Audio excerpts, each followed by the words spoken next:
ছাত্র দলের আবিদ ভাই, আপুরা তো আর আপনাকে দেখে ভয় পাবে না। একটা ভিডিও দেখলাম, আপনি বলতেছেন আমরা কি ভয় পাবো? আপনার পিছনে কিছু গুটি সংখ্যা কিছু মানুষ, কিছু আফুরা বলছেন না ভয় পাবো না। তো এর মানে কি হতে পারে? মানে আপনাকে দেখে ভয় পাই তো আগে থেকেই, নাকি ভয় দেখাইতেন? কোনটা? আচ্ছা, সেটা নয় মেনে নিলাম। ভার্সিটিতে, বিশ্ববিদ্যালয়তে, ক্যাম্পাসে আপনি যখন গেলেন, তাদের সাথে সাক্ষাৎ করলেন, আপনি যখন বললেন আপুরা কেমন আছেন, আপনার কথায় কোনো রেসপন্স, সাড়া দেয় নাই তারা। মানে সত্যি তারা আপনাকে দেখে ভয় পায়? সত্যি আপনি কি তাদেরকে ভয় দেখাইছেন, বা অন্য কোনো কিছু ব্ল্যাক মেল বা ইমোশনাল বা তেমন কিছু অবশ্যই দেখাইছেন? না হলে তো একজন মানুষ যতই খারাপ, ভালো, যতই ভালো হোক, যতই ভালো মানে ভালো হোক, ভোট যদি নাও দেয়, সমর্থন যদি নাও করে, অন্তত তার সাথে হাসি মুখে কথা বলে। কিন্তু ছাত্র দল, আবিদ ভাই,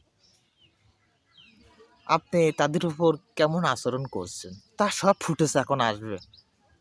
আপনার পিছনে থাকা লুকিয়ে যেসব অপকর্মগুলো কাজ এতদিনে করা হয়েছে, সেগুলো আসলে অন্তত এখন প্রকাশ্যে আসবে। এত কদিনে প্রকাশ্যে আসে নাই, কারণ কেউ সাহস করে নাই। যদি সাহস করতো, দেখায় দিত, তারাও তো আপনাকে দেখে ভয় পাইতো। এখন আর কারো সাহস ধরে রাখার মতো কেউ নাই, সব সাহস এখন দেখায় দিবে।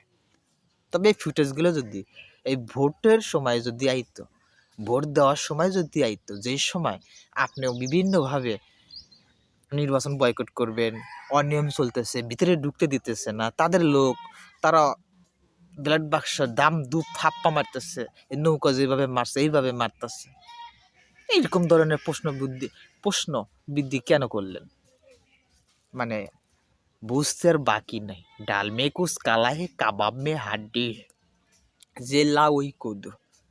পিছনে যারা ছিল, এখন নায়িকা, তাদের চরিত্র আর এই বর্তমানের এই ছাত্র দলের এদের আর বিএনপির মধ্যে কোনো পার্থক্য খুব একটা দেখতেছি না। যতই লাপালাপি করো, ফালাফালি করো, শুং শুং, বিএনপি কিন্তু আমারও বাপ চাচারা করে।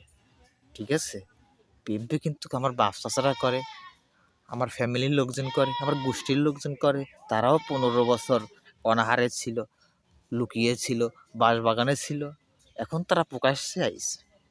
আমি বিএনপির বিরোধিতা করতেছি না, কিন্তু বিএনপির যে কালচার, বর্তমানে যে হ্যাডামগিরি দেখাচ্ছে, এইগুলো চলবে না। জনগণ এগুলো আর চায় না। ঠিক আছে, এগুলো দেখতে দেখতে 16 বছর পার করেছে। বুঝতে পেরেছো? যে নেপালের অবস্থাটা দেখছো, বাংলাদেশের অবস্থাটা দেখছো, সেম টু সেম প্লাস। তো আবিদ ভাই, ভয় পাবার আর কোনো আপনাকে দেখার ভয় কেউ পাইত না। আপনি যে ভয় দেখাইছেন, আপনি আমার রিল্যাক্সে ঘুমান।